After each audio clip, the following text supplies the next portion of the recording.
Buenas tardes, mis estimados estudiantes. Con esto damos inicio entonces a nuestra primera clase de la semana número 7. Vamos a dar continuación al algoritmo de aprendizaje no supervisado, que es K-medias. Nuestra segunda parte va a abarcar dos preguntas que teníamos. Vamos a tener como objetivos. El primero va a ser, vamos a identificar por lo menos dos métricas que permitan seleccionar el número de grupos K de K-medias con algún criterio, porque bien saben ustedes que K-means o K-medias, eh, para que converja algún grupo yo le tengo que decir cuántos grupos hay.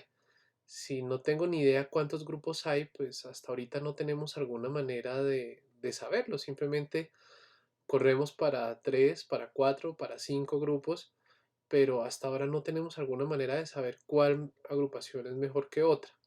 Entonces, vamos a definir acá dos métricas que nos permitan detectar, en este caso, o darle alguna medida a la cantidad de agrupaciones que nosotros tenemos que dan solución a nuestro problema de aprendizaje no supervisado, ¿no?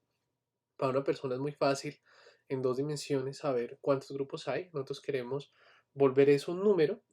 Vamos a ver dos métodos de volver eso un número que nos permiten fijar algún tipo de medición a qué tan buena es una agrupación con respecto a las demás. Y siguiente, vamos a identificar una métrica que permita obtener de múltiples corridas de K-means un candidato a un mínimo global. Les contaba yo que la selección de ese mínimo que haya K-means, si bien el algoritmo es bastante bueno, no nos garantiza que converja siempre a la misma solución. Depende de los valores iniciales, puede llegar a converger a soluciones locales, a mínimos locales, o que el algoritmo se quede quieto en algún punto, que simplemente no avance, y ese punto de no avance dábamos tan de malas que cayó en un mínimo local. Pero eso no siempre pasa. La mayoría de veces, o partimos de la premisa de que la mayoría de veces que corramos el algoritmo con distintas semillas, por supuesto, iniciales, con distintos puntos de inicialización, el algoritmo va a tender la mayoría de veces a un mínimo global. Suponemos que lo va a hacer. Puede que pase eso, pero de pronto no. Así que vamos a definir una métrica, que a la larga van a ser las mismas dos anteriores, que nos van a permitir definir cuándo llegamos a un mínimo y si ese mínimo en verdad es un mínimo global con algún criterio. Entonces vamos a ver dos métricas que nos van a servir para nuestros dos casos. Para la selección del K, vamos a ver que existen dos métodos que son ampliamente usados, no solamente para K-means, sino para otras técnicas de clustering, de agrupamiento. El primero es el codo de medición de inercia, donde la inercia es la métrica que vamos a trabajar, que es la mitad de la silueta, que es la segunda métrica que vamos a utilizar. Por inercia vamos a hallar un codo, o sea, vamos a hallar curvas de este estilo en el cual el codo se encuentra acá. Y por máximo de silueta, que es nuestra siguiente métrica, pues vamos a hallar una métrica que da máximo justo para el K que sea óptimo para esa métrica. Entonces vamos a hallar curvas de este estilo, donde en el máximo vamos a encontrar un buen valor, y ese buen valor, dependiendo de la métrica de la silueta, va a ser nuestro K óptimo. Entonces vamos a ver esas dos.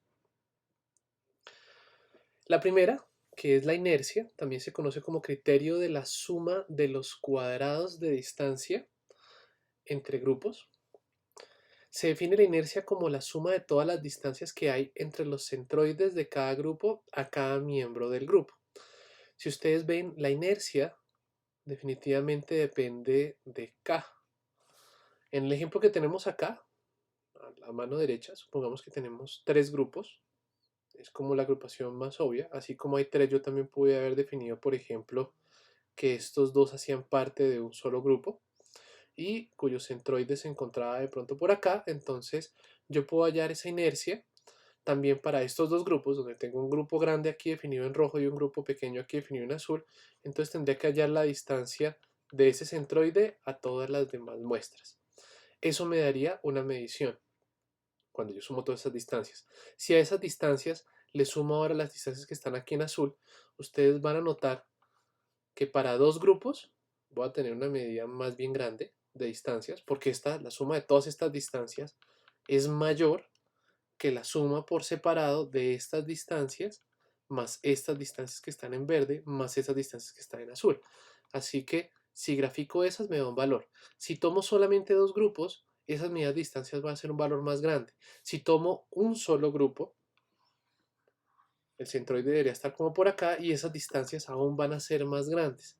Pero si tomo menos grupos, entonces, si tomo por ejemplo más grupos, perdón, digamos que aquí tengo un grupo, otro grupo, otro grupo, otro grupo, aquí tengo otro grupo y otro grupo. Esa suma de distancia del centroide cada vez van a ser más pequeñas. Así que la gráfica esperada va a ser algo así como esto. Algo así como esto. Donde nos dice nuestro criterio y es, tome, ahí está, tome el valor codo, por ejemplo este, y ese pues va a ser el mejor. Pero devolvámonos un poquito. Vamos acá. Listo. El cálculo de esa inercia se va a hacer de esta manera. Por ahora olvídense de este mínimo. Yo estoy sumando la suma de, yo estoy sumando acá, tengo la sumatoria de todas las distancias que hay entre un punto I y todos los centroides J. Entre un punto I y todos los centroides J. Así sería esta. Esta medida se denomina también, dependiendo de algunos autores, la toman como la medida de cohesión de miembros del grupo o miembros entre el grupo. Me da una medición de qué tan cercano están los grupos a los mismos grupos. Por ejemplo, si yo le saco la inercia a una muestra, me dice qué tan cercana está esa muestra al centroide de mi grupo. Yo aspiro que ese número sea pequeño. Eso lo vamos a utilizar un poco más adelante. Entonces yo aspiro que ese número sea pequeño y lo mismo acá. Lo malo de la inercia es que no me dice cuál es la distancia que hay de un grupo a otro grupo, por decirlo así, esta distancia D. Pero sí me dice una de las dos y es la cohesión entre grupos. Bueno, las consideraciones que tenemos de la inercia, el criterio asume que la solución global del problema es dos puntos. Entonces dice primero que sea convexa. Si ustedes ven aquí hay un problemita y es, nosotros asumíamos que la solución a Camins era todo menos convexa. Les recuerdo, convexa significa que solamente va a tener un mínimo y ese mínimo va a ser nuestro mínimo global. Nosotros tenemos una solución que hace algo así como esto, donde a nosotros nos interesa buscar un mínimo global, pero muy probablemente Camins a veces se quede en los mínimos locales y no me llegue a los mínimos globales. Entonces, sí, yo sé, me estoy como contradiciendo acá y tienen toda la razón, ya que pues el criterio de la inercia asume que la solución es convexa, pero lo estoy utilizando para medir una solución que es no convexa. Así que pues bueno, no es una solución perfecta, nunca les dije que lo fuera.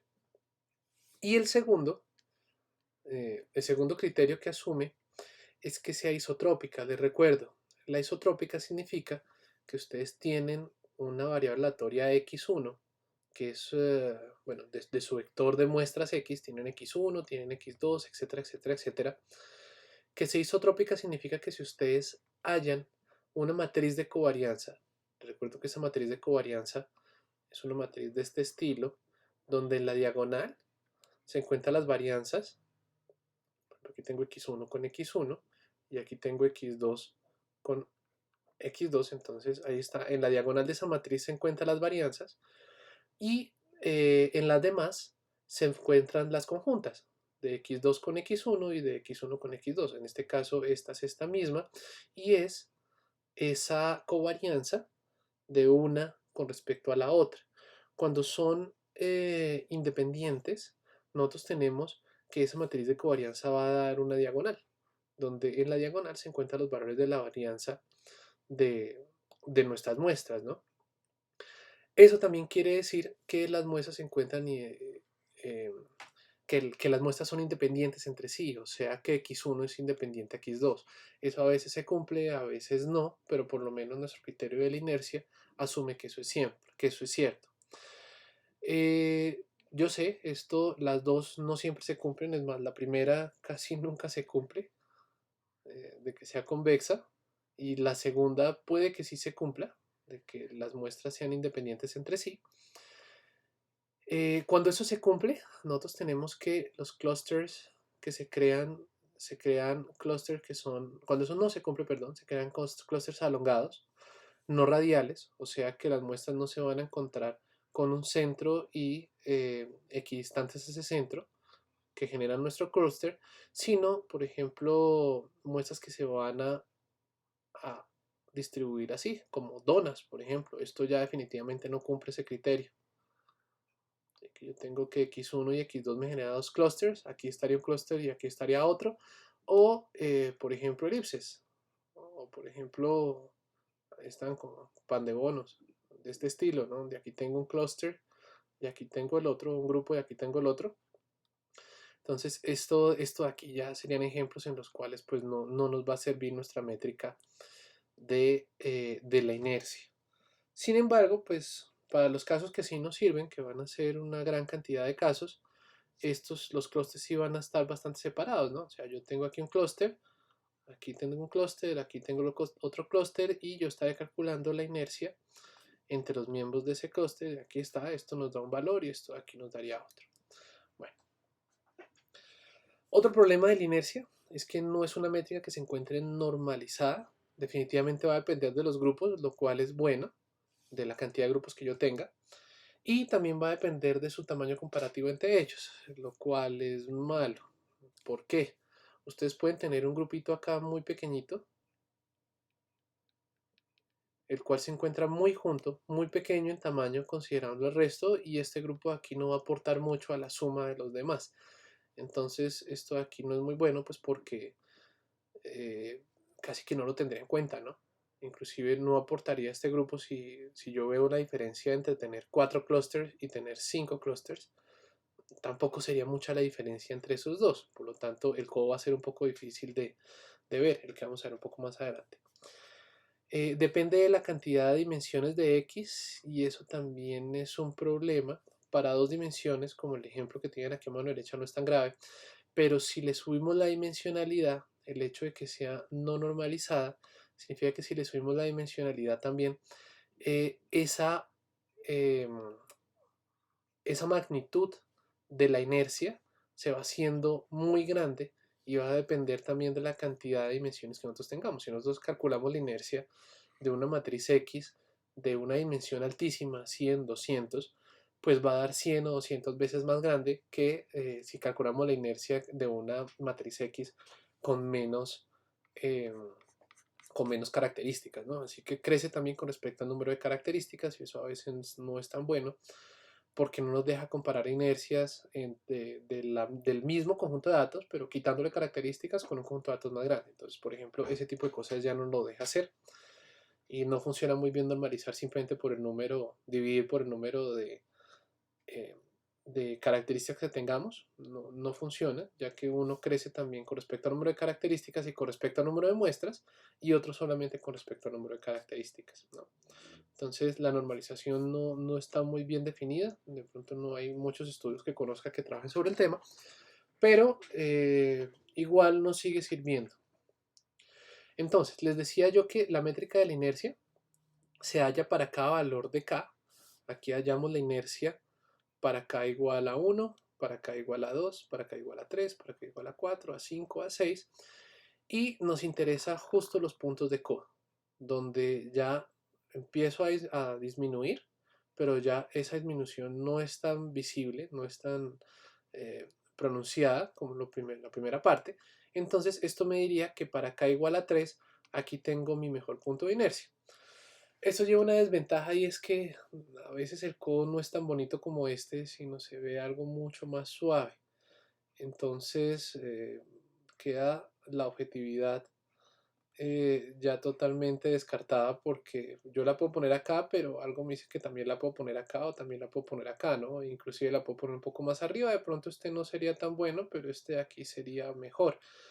Pero entre estos tres puntos ya hay una subjetividad y es cuál de estos tres tomo. Si tomo este o tomo este punto como el mejor punto de codo. Aquí sí ya era muy claro porque tengo un codo bien sobresaliente en este punto, pero de pronto cuando esta curva no cae tan rápido, después de cierto punto, pues no es tan fácil seleccionar el codo. Yo diría, pues tomemos este, pero eso es una opinión bastante subjetiva. Vamos con otra métrica, que es la silueta. La silueta es un poquito más complicada que la inercia. La silueta mide qué tan similar es un punto a su propio grupo en comparación con otros grupos. Entonces, la silueta sí me va a medir, si yo tengo aquí un clúster, aquí tengo otro clúster y aquí tengo otro, me va a decir, primero, qué tan unidos están los clústeres y segundo, qué tan separados están entre sí. Entonces, me va a dar una medición de estos dos valores. Por eso es un poco mejor y por eso es una métrica que sí ya se encuentra normalizada, ya vamos a ver.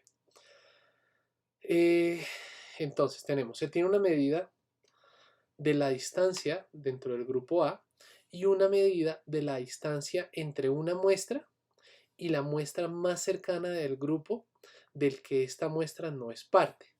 Repito, la separación la vamos a medir de la siguiente manera. Tenemos aquí un grupo y tenemos aquí un grupo. Queremos sacar la silueta para una muestra, digamos esta muestra. Entonces me dice una medida de la distancia entre una muestra y la muestra más cercana del grupo del que esta muestra no es parte. Por lo tanto, esta muestra es parte del grupo A. Aquí tenemos otro grupo B y tenemos, digamos, otro grupo C acá. Entonces yo miro cuál es la muestra más cercana del grupo C, miro cuál es la muestra más cercana del grupo B y tomo la más pequeña de esas dos. Esa sería la medida de separación que vamos a tomar entonces como parte de la medida de silueta. La silueta necesita las dos, necesita tanto de la cohesión como de la separación y a partir de esas dos vamos a calcular una distancia. Pero repito, la cohesión es muy parecida a la inercia que vimos, es qué tan pegadas están las muestras dentro del grupo y la separación la vamos a medir como una medida de la distancia entre una muestra y la muestra más cercana del grupo del que esta muestra no es parte.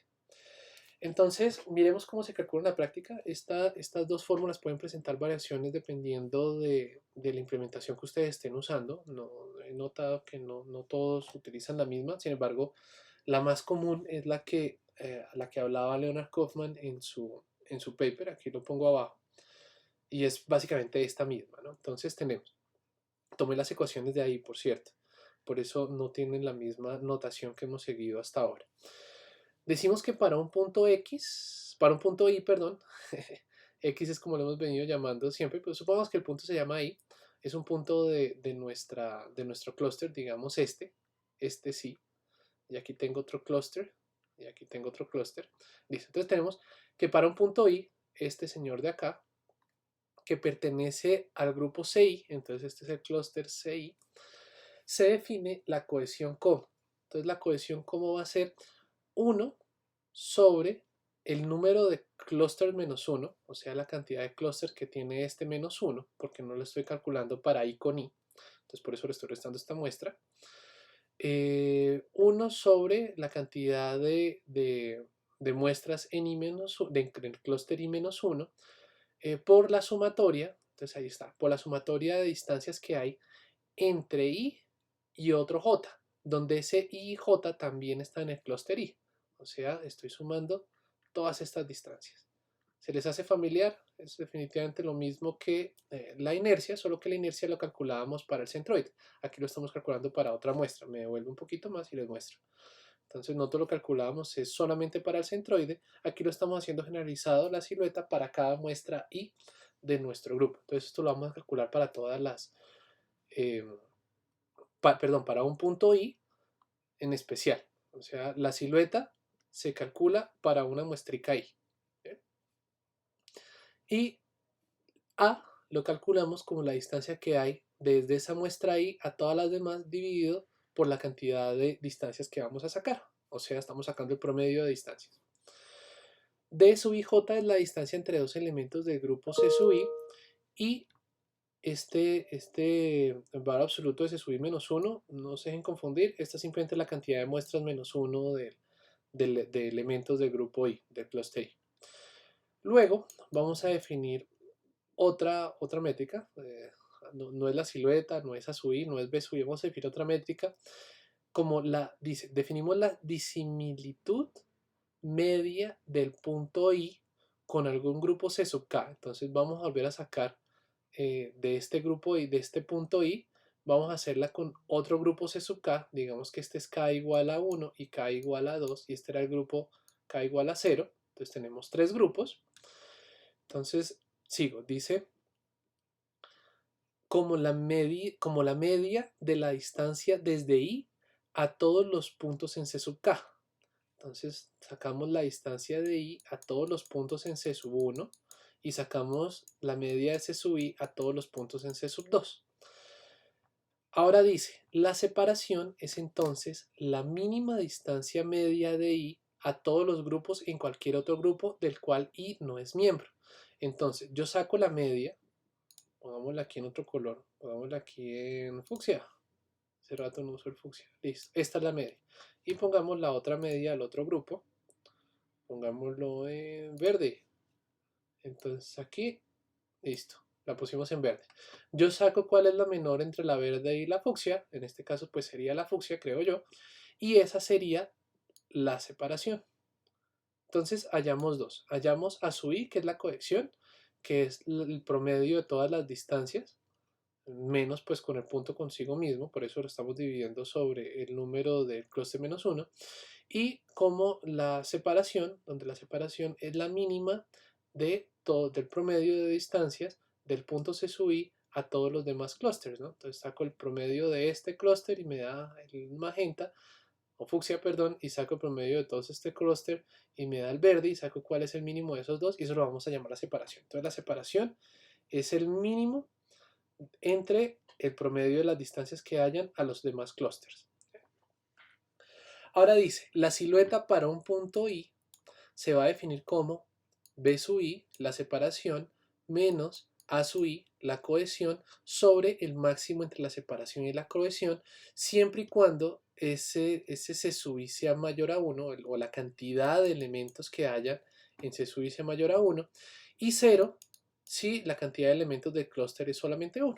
O sea, ya lo definimos como 0. Si este clúster solo tenía un elemento que era I, pues para evitar esta división acá y para evitar esta división aquí por 0, pues la definimos como 0 como tal. De consideraciones, este coeficiente puede llegar a ser negativo. Este coeficiente nos da entre menos 1 y 1. Y es un coeficiente, la silueta se define para cada punto. Este señor Kaufman, en su publicación, también sacó un coeficiente de silueta, o silhouette coefficient. Entonces, ese silhouette coefficient se toma como el máximo entre el promedio de esos S, de esos siluetas. Entonces, miremos acá, donde ese promedio de K representa la media de SI sobre el dataset para un número específico de grupos K. O sea, si nosotros decimos que trabajamos con 3 grupos, por ejemplo acá, yo saco el promedio de la silueta para cada grupo y tomo el máximo. Entonces saco el promedio de la silueta para todos los grupos, para todo mi dataset, y tomo el máximo de esa silueta. Ese máximo nos va a decir entonces cuál es el punto más mal emparejado en toda nuestra en todo nuestro dataset, y a partir de él vamos a trabajar. Entonces, lo chévere de la silueta es lo siguiente. Ya vamos a ver cómo se trabaja. Ese sub i, o la silueta para alguna muestra, va a ser cercano a 1 si se cumplen dos condiciones, o que A sub i es muy pequeño o que B sub i es muy grande, o se pueden cumplir las dos en comparativo, o sea que A sub i sea mucho menor a B sub i. A sub i, les recuerdo, A sub i es una medida de lo diferente que es I con su propio grupo, ¿sí? Por lo tanto, yo espero que A sub i sea pequeño si tengo grupos pequeños, grupos bien emparejados, bien pequeñitos. Un valor pequeño significa que está bien emparejado, por así decirlo, está bien emparejado con su clúster, con su grupo. B sub i grande implica que i no coincide con su grupo vecino, o sea, que esa muestra i se encuentra lejos de su grupo más cercano, del grupo más cercano con el cual podía ser emparejada. Yo quiero que la distancia que hay de una muestra a su clúster sea pequeña y la distancia que hay de una muestra a los demás clústeres sea grande. Por lo tanto, eso va a implicar un coeficiente cercano a 1. Por lo tanto, entonces, para yo saber una medida de qué tan bueno es mi clúster, yo sacaría entonces el K-means para K igual a 2, para K igual a 3, para K igual a 4, etcétera, etcétera, etcétera. Y la medición de silueta más grande que obtenga, pues va a ser la mejor, va a ser la que tenga los clústeres más pegados entre sí y más separados entre sí posibles. ¿Sí? Entre cada muestra de mi clúster tengo una gran cohesión y tengo una gran separación entre los diferentes clústeres. Esto me da un valor grande de silueta. Entonces ya tenemos dos métricas para trabajar. La primera, que es la medición del codo. Entonces yo puedo decir que a partir de la inercia, que una buena separación va a ser la cual se encuentra en el codo en la medida de inercia, o a partir de la silueta, que es un poco mejor porque es menos subjetiva, tomo simplemente el valor más grande para un K y ese va a ser el mejor K. En este caso K igual a 3, pues va a ser mejor porque tengo que la medida más grande es 0.70 y no sé qué. Entonces ese sería el valor ideal para trabajar. Ven ustedes que aquí ya no hay subjetividad y lo puedo hacer muy fácil, simplemente hallo el máximo de la silueta y pues ese sería el mejor. Bueno, y nuestro último objetivo de la clase de hoy terminamos y ya lo que sigue es vamos a mirar esto en la práctica y es ¿cómo sé que llegué a un mínimo global? La pregunta del millón. Entonces vamos a hacer lo siguiente. Vamos a hacer estos tres pasos. Vamos, dice, parta de algunas de las métricas vistas. Entonces podemos utilizar la inercia o podemos utilizar la silueta. Usualmente para esto se utiliza la inercia porque es más fácil de calcular y da exactamente lo mismo. Entonces, parte de algunas de las métricas vistas, por ejemplo, la inercia, dice, corre varias veces el algoritmo de K-means con diferentes inicializaciones. O sea, para K igual a, por ejemplo, para K igual a 2, entonces sería este punto.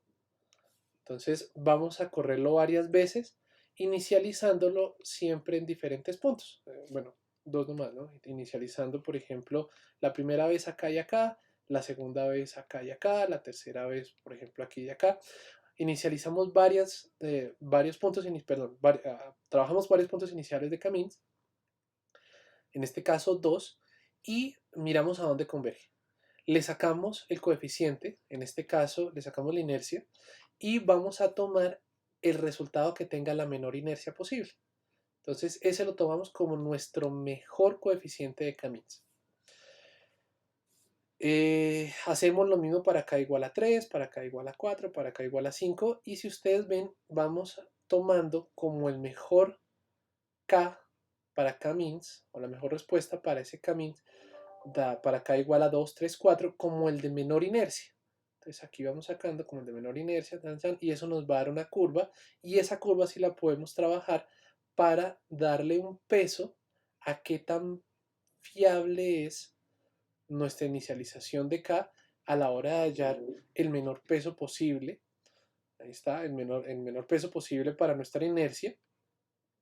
Y como nos quedamos con el mejor, ya tenemos por lo menos una métrica para decir, ese en la métrica de la inercia es la mejor iteración a la cual nosotros llegamos de nuestro K-means. Nos vamos a quedar con eso.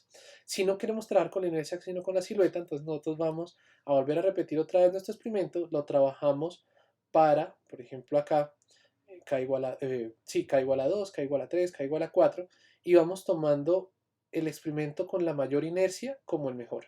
Entonces aquí tomamos este como el mejor, este como el mejor. No entiendo lo que pasó tan chistoso acá, que para una corrida del algoritmo llegamos a un valor de inercia súper pequeño, es más, el más malo posible. O sea, este definitivamente es un punto muy, muy malo, es una inicialización que prácticamente no nos va a servir para nada, pero con otra inicialización, simplemente cambiándole dónde pongo los centroides iniciales, pues obtenemos el mejor resultado que es este, ¿no? Entonces ahí vean ustedes toda esa diferencia que hay en las dos métricas, que inclusive se puede ver aquí en 6 con esta, que tengo este, y este de aquí que está en rojo, que si ustedes ven es prácticamente el mismo, es la misma tendencia, ¿no? El rojo es este mismo rojo, y este violeta es este mismo violeta que tenemos acá.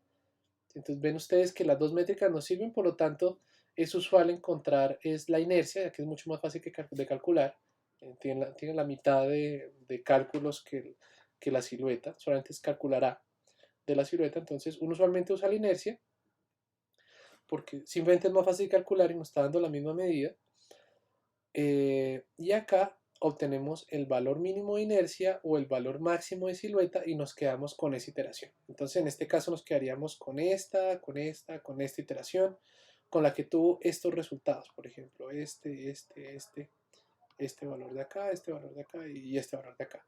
Listo. Y lo mismo con la otra, nos quedaríamos con las que tengan los resultados más pequeños de inercia o más altos de silueta entre diferentes corridas o inicializaciones de nuestro algoritmo de K-means. Y ya, así sabemos que llegamos para un cierto K en especial a un buen valor o un valor óptimo cercano, espero yo, a nuestro mínimo global. Obviamente esto puede tener errores, claro, porque si ustedes dicen solamente va a realizar experimento 2 veces, y están tan de malas, por ejemplo, que están acá, que la primera vez les dio resultado rojo y la segunda vez les dio resultado naranja, entonces pues no están obteniendo de verdad un máximo bueno, ¿no? Esto tiene que correrlo muchísimas veces, tantas como las requiera el experimento, para llegar a un valor óptimo. En este caso el valor óptimo lo hallé después de 6 veces de haberlo corrido, ¿no? Ese número puede variar con respecto a las muestras, puede variar con respecto a la selección de la inicialización, pero lo único que les garantiza es que si lo hacen el experimento para un K particular, por ejemplo, para K igual a 4, lo corren N veces, después de esas N veces, el valor máximo que obtengan de silueta o el valor mínimo que obtengan de inercia, pues va a ser el mejor. ¿Bien? Entonces, ya lo que queda es vamos a implementar los métodos vistos en la presentación. Primero lo vamos a hacer la inercia, la vamos a calcular toda a mano para el método que nosotros hicimos de K-means a mano, y el método de silueta ya vamos a utilizar entonces el K-means que se encuentra en sklearn, sklearn, y, eh, y el método de silueta también que se encuentra en sklearn. Vamos a utilizar ya la librería para calcular estos dos, ya que no vale la pena hacer la implementación desde cero. Entonces, muchísimas gracias y nos vemos ahora en clase.